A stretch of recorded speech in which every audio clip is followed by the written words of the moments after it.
കോഴിക്കോട് മുക്കത്ത് പീഡനശ്രമം ചെറുത്ത യുവതി ഹോട്ടലിൽ നിന്ന് ചാടിയ സംഭവത്തിൽ ഞെട്ടിക്കുന്ന തെളിവുകൾ പുറത്ത്.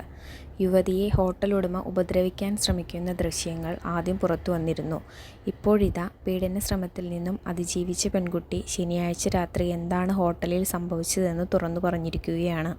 7:30 ആകുമ്പോൾ ജോലി കഴിഞ്ഞ് വന്നതാ. വന്നു കഴിഞ്ഞ് റൂമിലെത്തി കുളിച്ച് ഫ്രണ്ടിന്റെ ഡോറ് ലോക്ക് കുറച്ച് ഇങ്ങനെ ഇടുന്ന ലോക്ക് അതിനില്ല.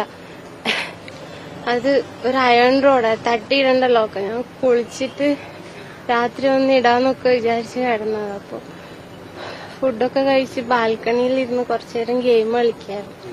അപ്പൊ പെട്ടെന്ന് എന്റെ റൂമിന്റെ ലോക്ക് ആരോ തുറക്കുന്ന സൗണ്ട് കേട്ടിട്ട് നോക്കിയപ്പോ ഒരു 3 നിഴലിങ്ങനെ വരുമായിരുന്നു. അപ്പൊ പെട്ടെന്ന് ആദ്യം തന്നെ ഇയാളാ വന്നെ, ദേവദാസ് എന്ന് പറഞ്ഞ. അയാളുടെ കയ്യിലൊരു മാസ്ക് ടാപ്പൊക്കെ ഉണ്ടായിരുന്നു. അത് കണ്ടപ്പോ തന്നെ ഞാൻ അലറി കരയാൻ തുടങ്ങി. അടുത്ത് വീടൊക്കെ ഉണ്ടായിരുന്നു, അങ്ങോട്ട് നോക്കി ഉറക്കെ കരഞ്ഞപ്പോ എന്റെ കയ്യിൽ ഞാൻ ഗെയിം കളിക്കുമ്പോ ഓൾറെഡി സ്ക്രീൻ റെക്കോർഡ് ഇട്ടായിരുന്നു കളിക്കുന്നത്. അയാളത് കൈ തട്ടിയപ്പോ ക്യാമറ ഓണായിട്ട് അയാളുടെ ഫേസൊക്കെ കയ്യിൽ വന്നു. ഫേസ് ഒന്ന് അയാളുടെ ഫോണ് പിടിച്ചേറ്റിട്ട് അയാളുടെ പോക്കറ്റിലിട്ടു. രണ്ടു നേരം വന്ന് എന്നെ വലിച്ചടിപ്പിക്കാൻ നോക്കി അയാളുടെ അടുത്തേക്ക്. അയാള് മെസ്സേജ് അയച്ച് ശല്യം ചെയ്യുന്നുണ്ടായിരുന്നു. അപ്പൊ ഒക്കെ ഞാൻ വീട്ടിലേക്ക് പോകും, എനിക്ക് ജോലി വേണ്ടെന്ന് പറഞ്ഞിട്ട്. അപ്പൊ അയാൾ എന്നെ തിരിച്ച് മെസ്സേജ് അയച്ച് ഇനി ഇങ്ങനെ ഉണ്ടാവില്ല, നീ എന്റെ മോളെ പോലെയാന്നൊക്കെ പറഞ്ഞു വിളിക്കും. ഒരു വട്ടം അയാള് വീട്ടിൽ വന്നിട്ട് എന്റെ കാല് പിടിച്ച് മാപ്പ് പറഞ്ഞു.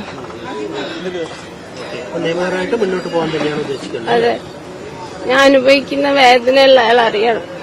രക്ഷപ്പെടാൻ വേണ്ടി ബാൽക്കണിയിൽ നിന്നും ചാടിയ യുവതിക്ക് നട്ടെല്ലിനും ഇടുപ്പെല്ലിനും പരിക്ക് പറ്റുകയും യുവതി ഇപ്പോൾ കോഴിക്കോട് മെഡിക്കൽ കോളേജിൽ ചികിത്സയിൽ കഴിയുകയുമാണ്.